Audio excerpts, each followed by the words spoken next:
안녕하세요. 저는 지방에 살고 있는 고등학교 미술교사입니다. 힘들었던 아홉수를 겪고 올해 30이 됐답니다. 별별 일이 많았던 제 아홉수 덕에 저는 지금의 평범한 일상이 너무나 감사해요. 저와 남편은 같은 미대 출신이었습니다. 캠퍼스 커플이었죠. 저희는 23살 때부터 만났어요. 28살에 결혼했고요.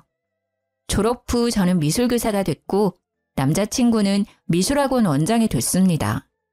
저희가 연애를 오래 했는데도요. 막상 결혼을 하니 제가 모르는 남친의 모습이 많더라고요. 연애와 결혼은 완전히 다르다는 걸 느꼈습니다. 연애 때는 혹시나 덜컥 임신하면 어쩌지 걱정이었는데요.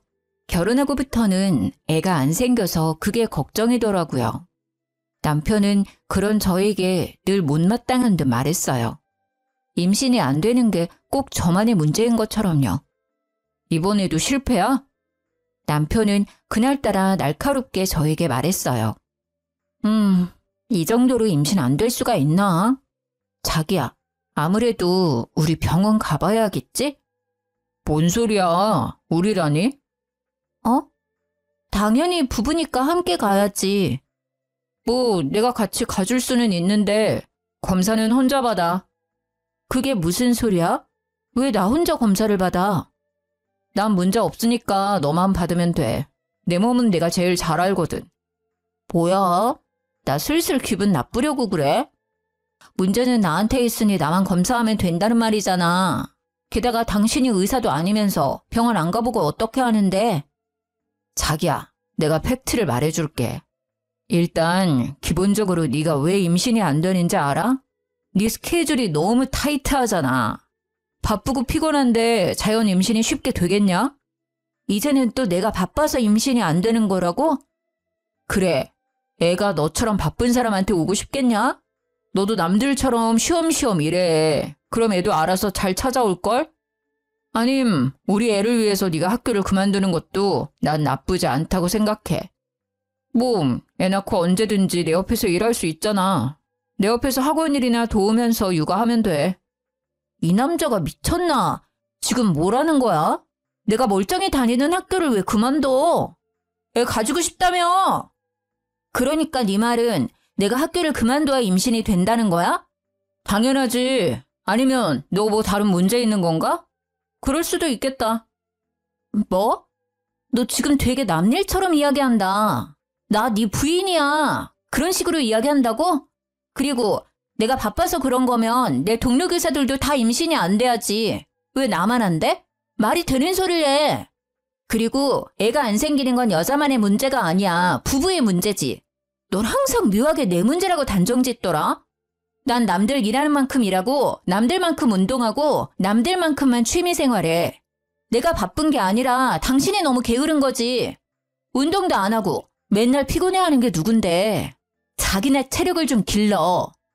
뭐 미래의 우리 아이를 위해서 학교를 그만둬? 그게 어떻게 우리 아이를 위한 거야? 난 애 생각해서 정년 퇴직할 때까지 학교 다닐 건데? 야, 솔직히 말이야. 인정할 거는 인정하자. 공무원보다 학원 입시 가르치는 게 돈 더 많이 벌잖아. 요즘 교사는 예전 같지 않잖아. 애들도 학교보다 학원을 더 의지하고. 당신은 쓸데없는 교사 자부심이 과해.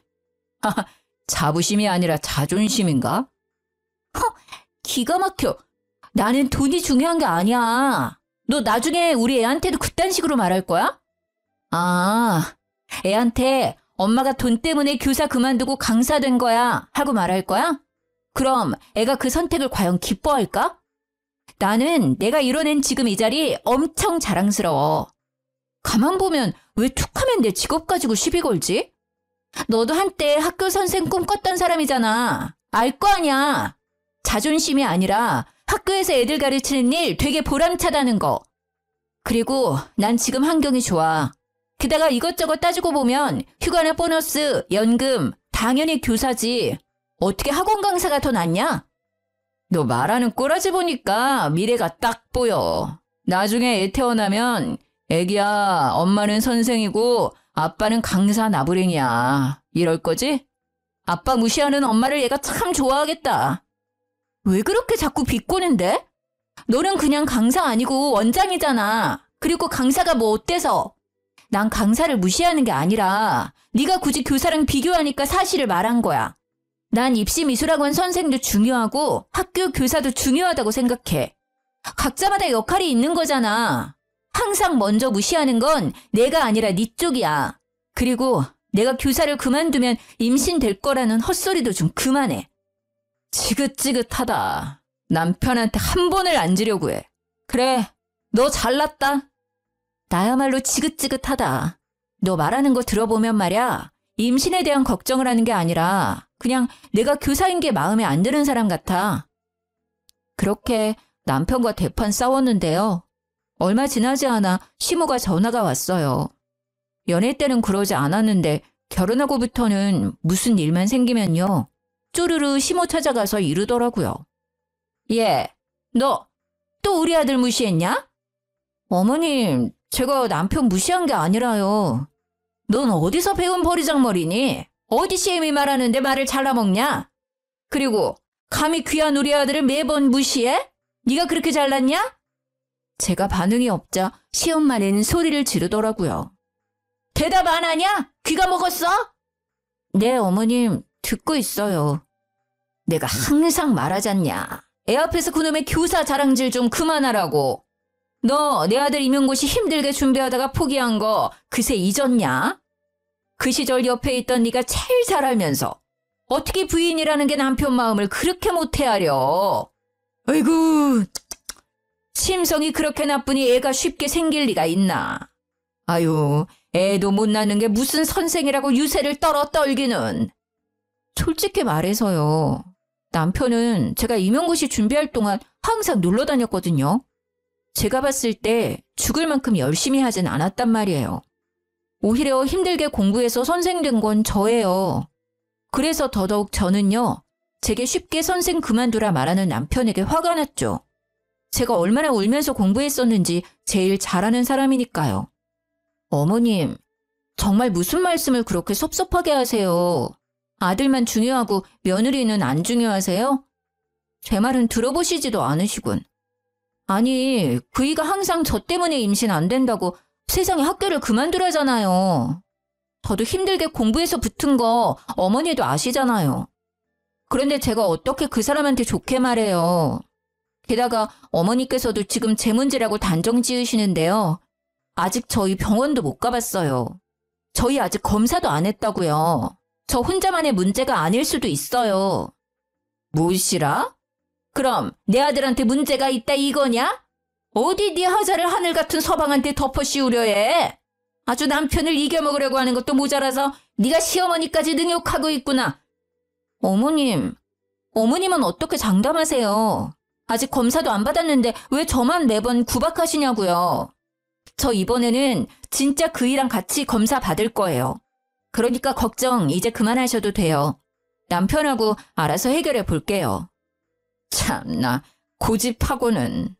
검사 받았는데 네 문제가 아니면 내가 너한테 무릎 꿇고 사과하마.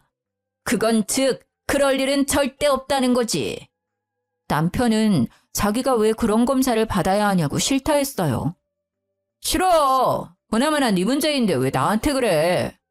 너 자꾸 같은 말 반복하게 할래? 우리 부부 아니니? 부부가 같이 검사 받는 게 맞는 거야. 그래야 누구 문제인지 알아내고 앞으로 어떻게 할지 의논하지. 그리고 밝혀내야 해. 그래야 어머님이 내게 사과할 거거든. 아유, 못 말려. 정확히 나한테 애도 못 낳는 게라고 하셨어. 그게 며느리한테 할 말이야? 난 꼭 사과 받을 거야. 웃기게도 남편은요. 그렇게 저랑 불같이 싸웠으면서요. 밤만 되면 정말 아무 일 없었다는 듯 저를 찾았습니다. 남편이 그러는데도 절대 애는 안 생기더라고요. 저는 남편이 매번 상처를 줘놓고 사과도 제대로 안 하니까요. 너무 서운하고 얄미워서 각방을 쓰자 했습니다. 뭐야, 붙지 마. 오늘부터 각방이야. 에이, 무슨 각방이야 또. 자기 그렇게 서운했어? 징그러워. 붙지 말라니까. 그러자 각방은 무슨 어떻게 해서든 제 옆에 꼭 붙더라고요. 싸울 때는 항상 저를 몰아붙여 놓고 밤만 되면 딴 사람이 되어 제 옆에 찰싹 붙는 남편이 너무 어이가 없었습니다. 저는 안 되겠다 싶어서 남동생을 집으로 불렀어요. 매영, 저 며칠만 신세 질게요. 그래 처남, 편하게 쉬다가. 남편은 남동생이 와서 당황한 눈치였어요. 남편은 떨떠름하게 알겠다 했죠. 역시 동생이 있으니 남편은 쉽게 제 옆에 오지를 못했죠. 거의 2주 동안 남동생이 버티고 안 가니까요. 남편은 미치려고 했어요. 자기야, 처남 좀 집에 가라고 해. 싫어. 난 내 동생 있으니까 심부름도 시킬 수 있고 너무 좋아. 심부름? 아니 내가 있는데 왜 동생이 필요해? 그냥 당신은 내 말 잘 안 들어주니까? 뭐 하면 되는데 나한테 다 시켜. 그럼 같이 병원 가서 검사 받자. 아이씨, 또 그 얘기야? 어머니가 나한테 애도 못 낳는다고 막말하셨잖아. 나 평생 가슴속에 두고두고 간직하기를 바라는 거야? 아니 나보고 하자 있다는데 그 말이 쉽게 잊히겠어? 그 서름, 내 응어리 넌 몰라. 절대 쉽게 안 풀려. 내가 대신 미안하다. 미안하다고. 그러니까 처남 당장 보내. 그럼 당신도 미안해야지. 툭하면 어머님께 이르잖아. 그래, 미안하다고. 그니까 네 동생 빨리 가라 해. 검사는? 진짜 독하다, 독해. 받을게. 받으면 되잖아. 그렇게 남편은 제게 성의 없는 사과를 하고요. 저와 함께 병원에서 검사를 받았습니다. 물론 진심에서 우러나온 사과가 아니었지만요. 검사 결과요? 저는 나이에 비해 모든 게 건강했고요. 남편은 불임이었습니다. 제가 불임이라고요? 아니 검사가 잘못된 거 아닌가요? 저는 너무나 건강한데요. 제가 아픈 건 아니었지만요. 막상 남편이 안 좋다니 마음 한구석이 되게 이상했어요.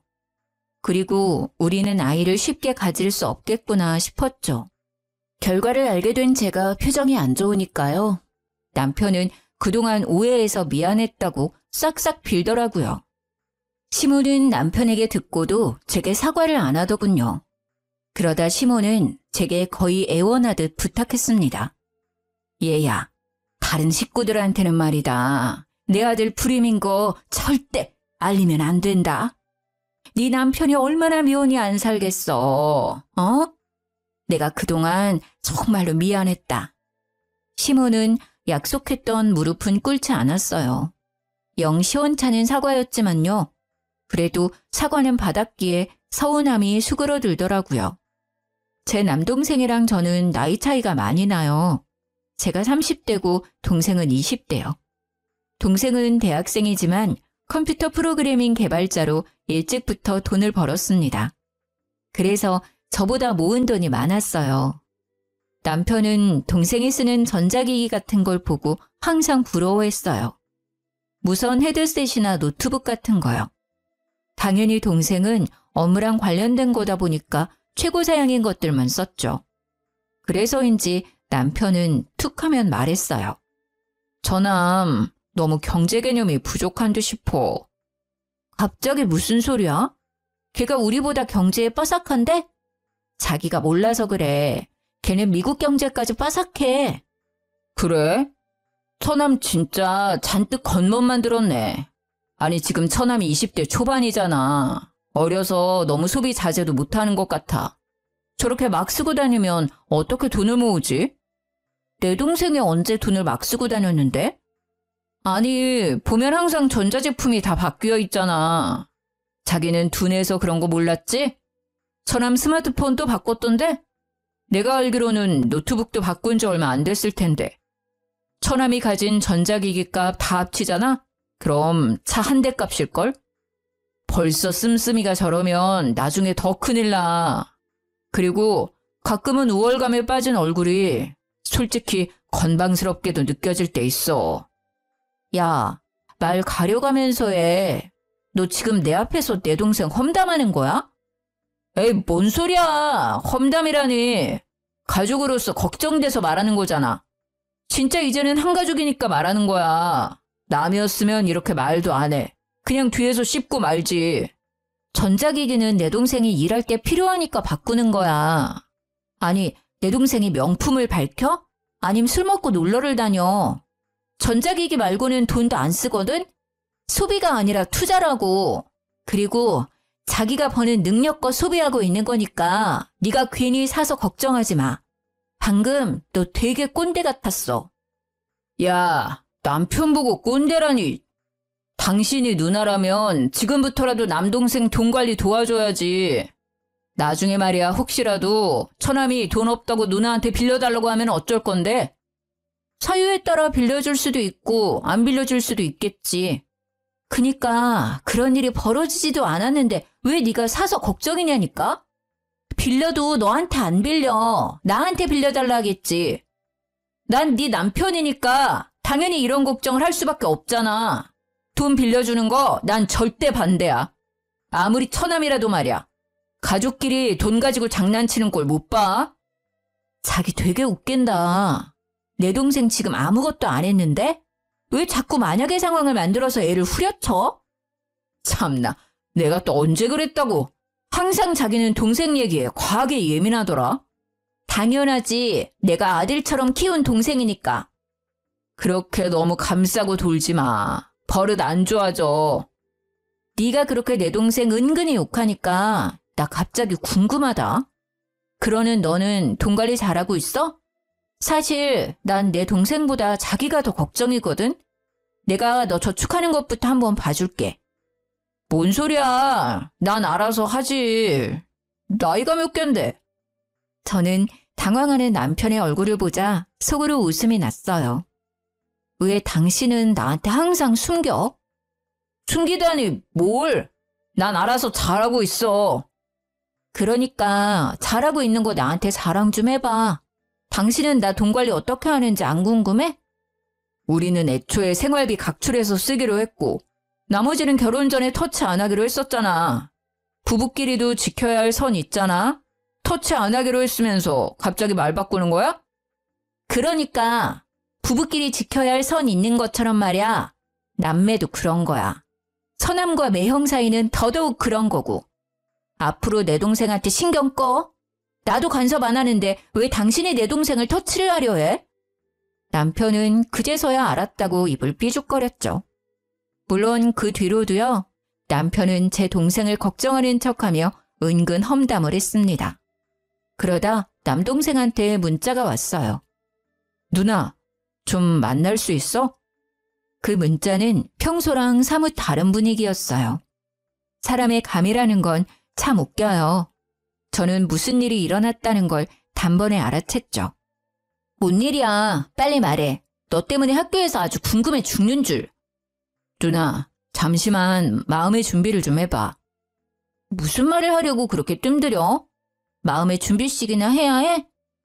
근데 마음의 준비는 네가 해야 하는 거야? 아님 내가 해야 하는 거야? 누나가. 아니, 우리 둘 다 해야겠다. 남동생은요. 시간이 한참 흘렀는데도 입을 못 대더라고요. 누나, 요새 어때? 건강하지? 나? 건강하지. 그래? 그러면 매형은? 매형? 매형도 잘 먹고 잘 자고 건강해. 그럼 매형 요즘 학원 일은 어때? 저는 점점 더 불안해졌습니다. 아무리 마음의 준비를 했다고 해도 동생 입에서 매형이라는 단어가 나올 때마다 이상하게 심장이 내려앉는 듯 했어요. 갑자기? 매형 학원은 왜? 학원에 무슨 문제 있어? 문제? 없는데? 너 근데 왜 자꾸 매형 이야기야? 걔가 너한테 뭐라 하디? 설마 너 경제관념 없다고 막 기분 나쁘게 했어? 뭐야, 매형이 평소에 날 그렇게 말해? 경제관념 없다고? 매형 참 웃기네. 아니야, 매형은 친형처럼 그냥 걱정하는 거지. 모르겠다. 사실은 질투도 좀 섞여 있는 것 같아. 너 나이에 비해 돈 많이 벌잖아. 처남이 자기보다 능력 좋으니 신경 쓰이겠지. 매형은 됐고 누나 진짜 건강한 거 맞지? 혹시 나한테 말 못할 고민 같은 거 없지? 없어. 건강하다니까. 야, 나 슬슬 불안하거든? 빨리 얘기해주면 안 돼? 저는 보통 일은 아닐 거라 예상했어요. 동생의 얼굴에는 수심이 가득했죠. 실은 누나, 매형이 나한테 돈 빌렸어. 한 번 아니고 여러 번. 근데 빌리기만 하고 갚을 생각을 전혀 안 하시네. 돈은 천천히 받아도 돼. 근데 누나한테는 말해야 할 듯 싶어서. 게다가 뭐? 아니 이런 미친 인간, 너한테 돈을 빌려? 왜 빌려줬어? 게다가 뭐? 누나 시험관 시술 말이야. 어? 시험관 시술이라니? 저는 제가 잘못 들은 줄 알았어요. 괜찮은 거 맞아? 나한테는 힘든 티 내도 돼. 뭔 소리야 그게. 역시 긴가민가 했는데 그것도 아니지? 매형 진짜 안 되겠네. 무슨 그런 거짓말을. 아, 설마. 매형이 누나 불임이라던데 아니지? 아니, 아니지.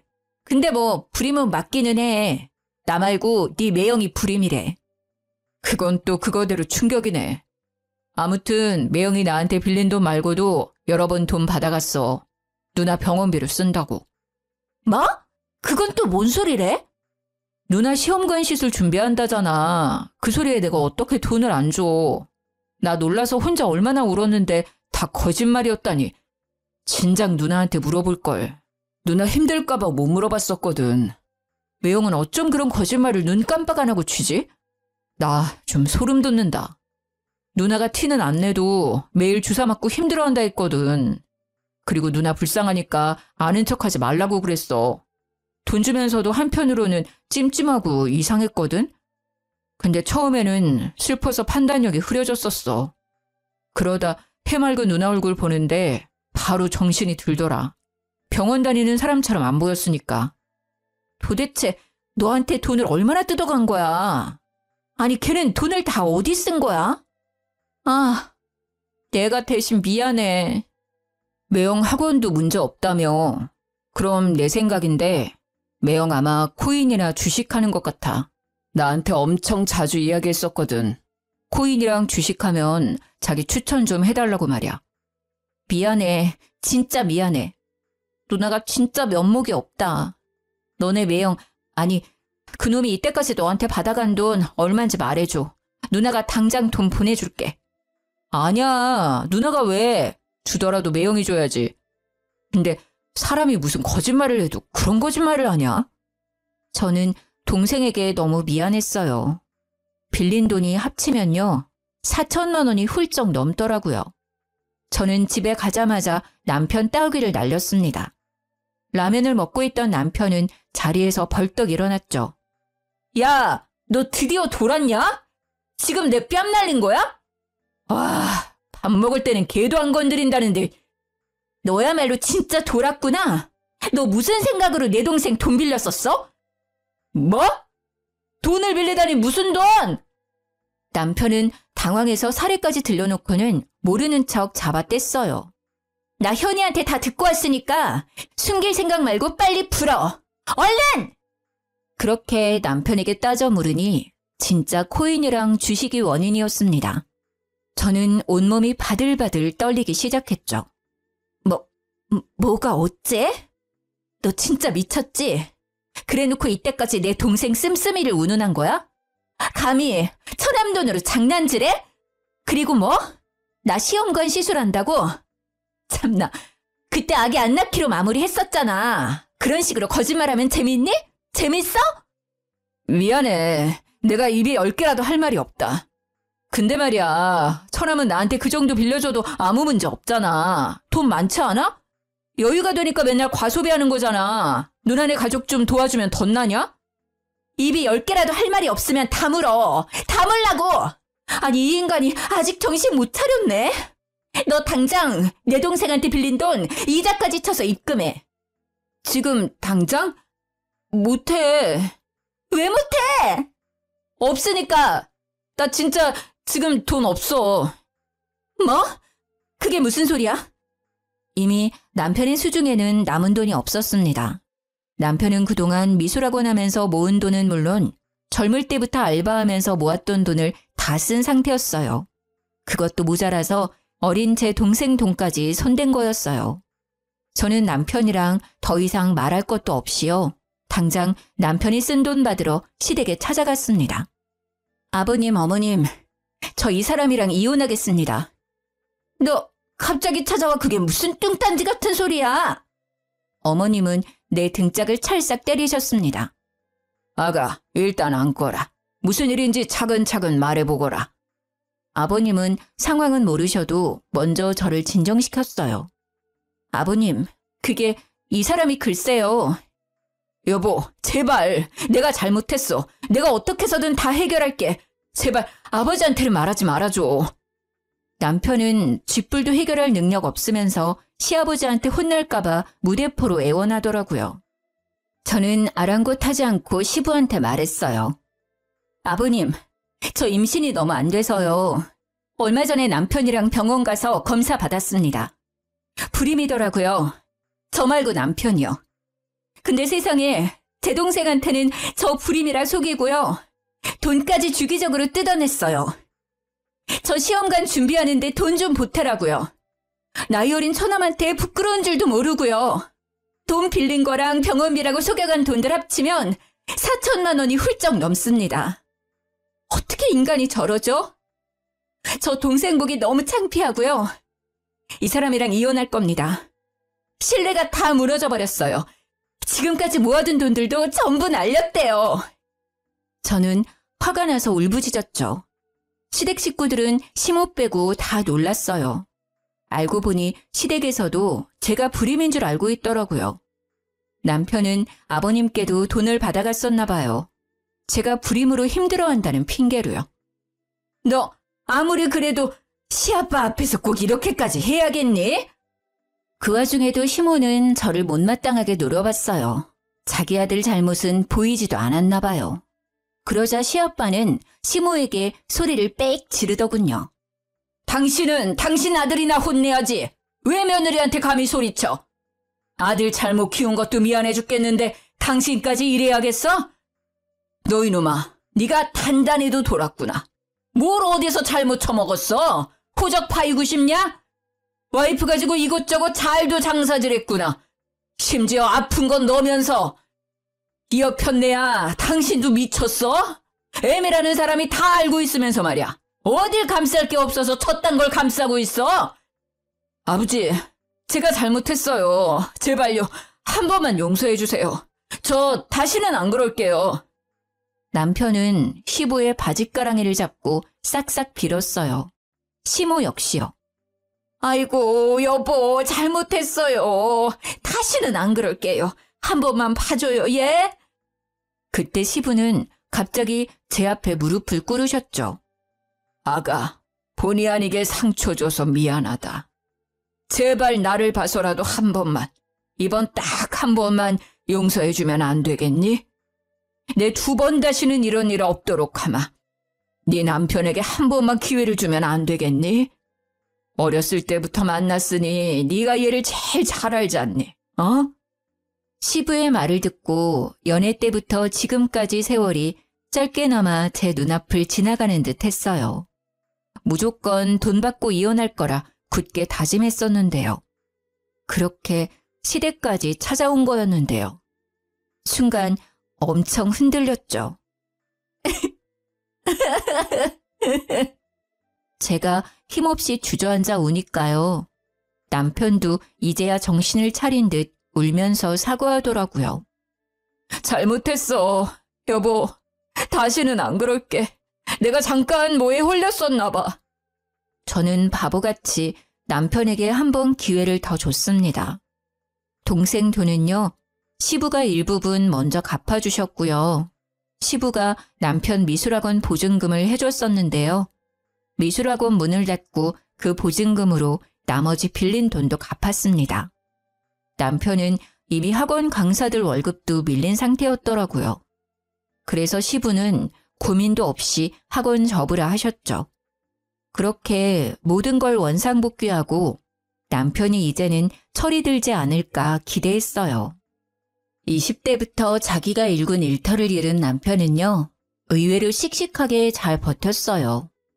시부는 남편에게 본인 식당에서 일 배우면서 돈의 소중함을 알라 하셨죠. 저는 내심 남편이 엇나갈까봐 걱정했었는데요. 곧 배워서 식당 일도 잘하더라고요. 시부모님은 칼국수 장사를 하세요. 같은 자리에서 10년 이상 하셨거든요. 맛집이라 TV에도 여러 번 나왔었습니다. 원래는 엄청 작은 가게였는데 지금은 돈 많이 벌어서 땅도 사고요. 크게 확장하셨죠. 시부는 항상 밀가루 장사가 많이 남는다고 하셨었는데 그게 진짜 마진이 많이 남는 장사였나 봐요. 시부는 남편이 정신 차리면 가게와 땅을 물려주신다 하시더라고요. 남편은 잠자코 일 열심히 했는데 시모는 계속 불만이셨죠. 아니 여보, 아무리 그래도요. 미대까지 나온 애를 칼국수집에 둬야겠어요? 미대 나온 게 대수야? 새아가처럼 임용이라도 붙어서 선생이라도 됐으면 몰라. 사고나 치고. 에휴, 또 그 소리야. 됐어요. 내가 말을 말지. 시모는 그런 남편이 안쓰럽고 또 한편으로는 모든 일을 밝힌 제가 짜증났나 봐요. 남편이 학원 정리한 뒤로 언제나 저를 아니꼽게 쳐다봤죠. 그런데 저를 향한 시모의 그 미움은 저도 모르게 다른 곳으로 번지고 있었습니다. 진아, 엄마야. 엄마야? 핸드폰은 어쩌시고 무슨 번호야? 엄마, 울어요? 어디야? 병원에 있어. 병원이라니 어디 다치셨어요? 어느 병원이야? 빨리 말해요. 내가 당장 갈게. 엄마가 알려준 병원을 갔더니요. 엄마는 손등과 팔 부근에 화상을 입으신 상태였어요. 속상한 마음에 저는 그러면 안 되지만 엄마께 신경질을 내버렸죠. 조심 좀 하지 그랬어. 아니 뭐 하다가 이렇게 다친 거야. 엄마는 조용히 흐느끼셨어요. 처음에는 화상 때문에 놀라서 우시는 줄 알았는데요. 저는 엄마가 하는 말에 그만 얼어붙고 말았어요. 우리 딸, 못난 엄마 때문에 이혼하면 어째? 엄마가 미안해서 어째? 아, 지금 이 상황이 설마 나 때문에 벌어진 걸까 싶었죠. 아니나 다를까 제가 문제였어요. 아니, 정확히 말하자면 시댁이요. 저는 우시는 친정엄마를 겨우 진정시키고요. 마침내 진실을 알게 됐습니다. 그러니까 엄마, 우리 시부모 가게에서 일하다가 이렇게 다친 거라고? 엄마가 그 가게에서 왜 일해? 몇 달 전에 네 시엄마가 전화가 왔어. 너 불임이라고. 애도 못 낳는데 이혼시키고 싶다더라. 내가 죄송하다고 빌었지. 그랬더니 시험관 시술 준비하려면 돈이 많이 든다잖아. 근데 엄마가 돈이 있냐 뭐가 있어. 몸으로라도 그 빚 갚으려고 했지. 어떻게 하면 되냐고 여쭈니 가게 출근하라더라. 근데 엄마 생각보다 너무 힘들더라. 새벽부터 밤새 종일 일하고 칼국수 한 그릇만 먹으니 배도 엄청 고프고 서러웠어. 시아빠는 일주일에 3번 쉬거든요. 알고 보니 시모는요. 시부가 일 쉬는 날에 엄마를 불러서 일을 시킨 거예요. 무급으로 종일 일을 시켰다네요. 식사는 저녁에 칼국수 한 그릇 주고요. 엄마 말을 들어보니 남편이 가게로 온 뒤부터 엄마도 일을 시작했대요. 시모도 방관한 남편도 너무 화가 났습니다. 사돈, 설거지 좀 똑바로 해요. 네, 사돈 죄송해요. 사돈, 김치맛이 왜 이래? 누구 장사 망칠 일 있어요? 아이고, 네, 죄송합니다, 사돈. 시모는 엄마를 어려워하지도 않고요. 설거지에 서빙, 청소까지 야무지게 시켰다네요. 출근하면 김치까지 혼자 담그게 했답니다. 게다가 나중에는 호칭도 사돈이라고도 안 불렀대요. 그런 모욕감과 수치심을 견디면서까지 왜 친정엄마께서 바보같이 당했냐고요? 시모가 제가 불임이라 친정엄마를 속였으니까요. 게다가 남편도 그 거짓말을 거들었다네요. 장모님, 처남이 돈 사고를 쳐서요. 제가 수습했어요. 저 미술학원 접은 거요. 사실 처남 도와주다가 그렇게 됐습니다. 아이고 미안해서 어쩌나. 미안해. 내가 정말 미안해. 엄마는 또 아무것도 모르신 채로 남편에게 사죄했다네요. 그렇게 저와 이혼 안 하는 조건으로요. 엄마는 시댁 식당 일을 열심히 도왔던 겁니다. 사돈, 아니 치연 엄마, 얼른 손님께 무릎 꿇어요. 하마터면 크게 다칠 뻔했잖아요. 이 뜨거운 걸 조심하지 않고. 정말 죄송합니다. 죽을 죄를 지었네요.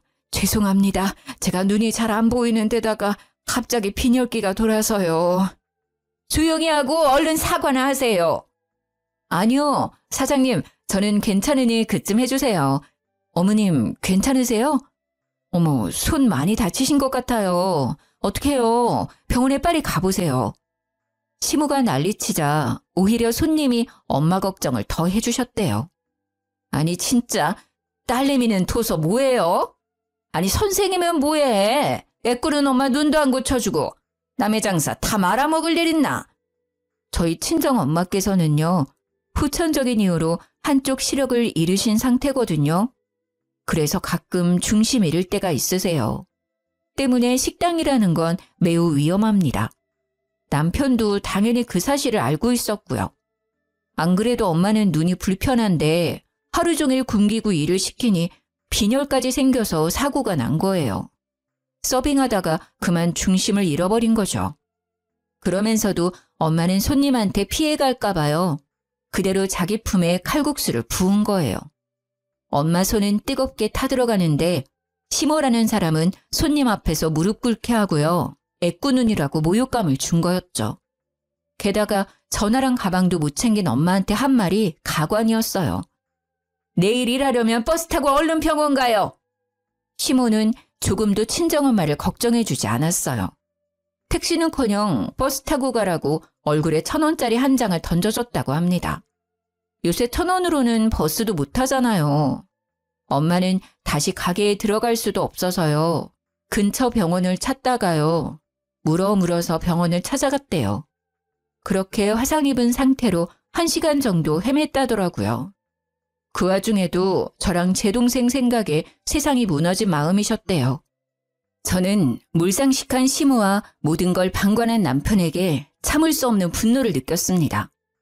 저는 엄청 큰 보온병에요. 물을 가득 담아서 시부모 가게에 찾아갔습니다. 보온병을 들고서는 소리를 고래고래 질렀죠. 당신들 오늘 다 죽는 거야! 그러자 주방에서 시모와 남편이 뛰어나왔어요. 시부는 카운터에 서서 왜 그러냐고 저를 말리셨죠. 저는 아랑곳하지 않고 보온병 뚜껑을 열어서 시모와 남편에게 뿌리려고 다가갔어요. 그러자 시모랑 남편은 놀라서는 잘못했다고 무릎 꿇고 빌었습니다. 아, 잘못한 건 알아? 감히 우리 엄마한테 그따위 취급을 해? 어떻게 인간이 그래? 얘야, 무슨 일이냐? 부디 진정하고 말해보렴. 무슨 일이냐고요? 아버님, 기가 막혀서 도저히 제 입으로는 말 못하겠네요. 그때 이혼했었어야 해요. 이 미친 인간들이 제 친정엄마께 어떻게 한 줄 아세요? 야, 네가 직접 말해. 니들이 직접 말하라고. 내가 왜 왔는지 잘 알 거 아냐?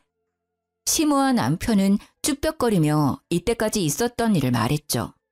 시부도 충격을 받았는지 잠시 휘청이셨습니다. 어머니, 아니 아줌마, 우리 엄마한테 애꾸눈이라 한 건 왜 빼요? 화상 입었는데 병원 가라고 얼굴에 1,000원 던졌다며? 온종일 일 시켜놓고는 일당으로 칼국수 한 그릇 줬다며? 내가 우스워? 우리 집이 그렇게 우스워? 니들이 뭐가 그렇게 잘났길래 우리 엄마 가슴에 상처를 줘? 저는 보온병을 열어서 남편이랑 시모에게 그대로 콸콸 부었습니다. 남편과 시모는 각기 다른 짧은 비명을 질렀죠. 당연히 보온병에 챙겨갔지만 끓는 물은 아니었어요.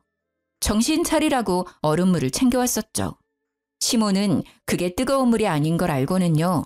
곧바로 일어서서 저보고 정신 나갔냐고 뺨까지 때리더라고요. 또 머리채를 잡으려고 해서 저는 시모를 거칠게 밀쳐냈습니다. 시모와 남편은 여전히 반성은 없는 듯했죠. 남편은 제 보온병을 낚아채서 던지며 씩씩거리더군요. 시부는 그 광경에요. 조용히 저를 말리시며 말하셨습니다. 아가, 잠시 기다려봐라. 저런 미친 것들은 내가 처리하마. 너네는 진짜 뜨거운 맛을 봐야 해. 시부는 눈이 뒤집어져서 주방으로 그대로 달려가더군요. 펄펄 끓는 칼국수 육수를 한 바가지 푸는 시부를 보고요. 저도 놀라고 시모랑 남편은 다리에 힘이 풀려 싹싹 빌더라고요. 저는 진짜 뜨거운 물을 못 부어도 시부는 진짜 할 것 같았어요. 예상치 못한 상황에 당황한 저는 도리어 시부의 팔을 잡고 말렸습니다.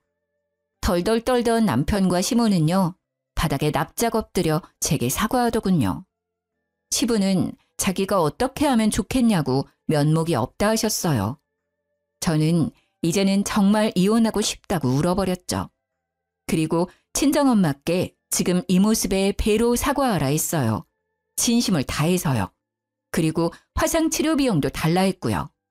엄마 화상 입으신 것도 치료가 늦어져 흉터 오랫동안 남을 것 같았거든요. 그렇게 시모와 남편은 혹시라도 그날 정말 시부한테 죽을까 봐요. 제 친정엄마께 달려가 눈물 콧물 쏟으며 싹싹 빌었어요. 물론 엄마가 놀라실까 봐 시부랑 저도 함께 찾아갔습니다. 장모님, 아니 어머니, 제가 죽을 죄를 지었어요. 엄마가 그렇게 하실 때 저라도 말렸어야 했는데요. 제가 정말 잘못했습니다. 근데 저 진짜 이 사람 사랑해요. 이혼하기 싫어요. 말려주시면 안 될까요? 네? 어머니, 예전에 저 진짜 예뻐하셨잖아요. 네? 예정을 생각해서라도요. 저 사람 좀 설득해 주세요. 남편과 시모의 눈물이 가증스러운 악어의 눈물처럼 보여서 저는 속이 내내 울렁거렸답니다. 사돈, 부족한 제 아들 한 번만 봐주셔요. 제가 앞으로 여왕처럼 우리 새애기랑 안싸돈 모실게요. 저희 모자에게 한 번만 기회를 주시면 안 될까요? 이렇게 부탁하고 또 부탁합니다. 평생 죄 갚고 살겠습니다. 이렇게 이혼하면 얘 사람 굿이라고 못 삽니다. 엄마는 속도 없으신지요. 괜찮다고 일어나라 하셨어요. 하지만 사과는 받지 않으셨죠. 잘 알겠습니다. 하지만 사과는 못 받겠네요. 저는 제 딸이 행복했으면 좋겠습니다. 지난 몇 개월간 사돈어른 가게에서 일하면서 느낀 건데요. 제 딸은 그런 집에서 절대 행복할 수 없을 것 같습니다. 그러니 제 딸을 그만 놓아주세요. 자네도 내 딸 이제 보내주게. 원래 각자가 살던 삶으로 돌아갔으만 해. 그리고 잠자코 지켜보던 시부는요. 엄마 손등을 이제야 발견하셨는지 너무 죄송하다고 울먹이며 사죄하셨죠. 시부의 사과만이 진심으로 느껴졌어요. 아무것도 가진 게 없는 남편 대신 시부가 치료비도 대신 보내주셨어요. 엄마와 제 동생, 그리고 제가 그동안 피해 입은 것도 미안하다고 다시 한번 남편과 시모 대신 사죄하셨고요. 그래서 시부에게 위자료로 5천만 원은 받았습니다. 시부는 그 뒤로도 남편과 시모가 소름 끼친다며 가게에서 쫓아냈어요. 대신 다른 친척분들과 같이 칼국수집 운영하고 계세요. 시부는 저보고 전 남편과 전 시모는 이제 가게에 없다며 언제든 편하게 먹으러 오라더라고요. 저희 가족에게 그 집 칼국수 평생 무료 이용권도 주셨어요. 물론 저희 가족은 그쪽 근처 갈릴 생각도 없지만요. 들어보니 시부도 시모랑 이혼 준비 중이었습니다. 시모는 그 이후로 제가 본인 가정 풍비박산 냈다고요. 우리 학교까지 찾아와서 난동 부렸어요. 야, 이거사. 너 따위가 우리 집에 굴러들어와서 다 망했어. 네 인생은 뭐 계속 탄탄대로 굴러가게 내가 냅둘 것 같아? 천만에 내가 너 지옥 끝까지 따라간다. 지옥은 혼자서 가세요. 아니면 아드님 손잡고 사이좋게 가시던가요. 아니, 근데 아직까지 이게 정신을 못 차렸네. 전 시모는 순식간에 제 머리채를 잡고 이리저리 흔들었죠. 물론 경찰에 잡혀갔고요. 또 뒤처리는 시부가 하려고 하셨죠. 저는 시부한테 그러지 마시라 했어요. 이제 더 이상 죄책감 갖지 마시라고요. 시모한테만 죄를 묻겠다고요. 현재 폭행이랑 모욕죄로 시모를 고소한 상태이고요. 학교에서도 시모를 기물파손죄로 신고한 상태입니다. 저는 절대 합의 안 해줄 거예요. 시부의 울타리가 없을 때 본때를 보여주려고요. 남편은 시부에게 쫓겨나고 갈 곳을 잃었더라고요. 미술학원 원장 출신이기는 하지만요. 입시 미술학원 강사로도 취직이 안 되고 있대요. 동네가 워낙 좁고 유명한 칼국수집 아들이다 보니까 남편에 대한 소문도 금방 났거든요. 돈 없어서 강사들 월급 밀린 부분도 말이죠. 아무래도 문제가 많은 사람인 걸 알았으니까 아이들이 다니는 미술학원에 고용하기는 다들 꺼려했나 봐요. 제일 최근에 들은 바로는 편의점 알바를 하고 있대요. 둘 다 제가 생각한 것보다 약한 벌을 받고 있지만 속은 시원했어요. 그리고 전 남편이 또 제 소문을 말도 안 되게 낼지 모르니 특단의 조치를 취했죠. 대놓고는 아니지만 슬쩍 대학 동기들에게 남편이 불임이었다고 흘렸어요. 시모가 제 학교에 와서 난동부려 조금은 창피하지만 학교도 어차피 내년이면 곧 옮기기 때문에 상관없어요. 내년에는 이 동네를 벗어나서 새로운 곳에서 새 출발할 거예요. 지금 돌이켜 생각해보니까요. 하늘에서 일부러 제게 아이를 보내지 않았던 건가 싶네요. 남편에게서 빨리 도망칠 수 있도록 말이에요. 연애를 오래 했다고 해서 진짜 그 사람의 전부를 알 수는 없나 봐요. 그 시간들이 너무 아깝지만 비싼 값 치르고 인생 경험했다고 생각하려고요. 긴 사연 들어주셔서 감사합니다.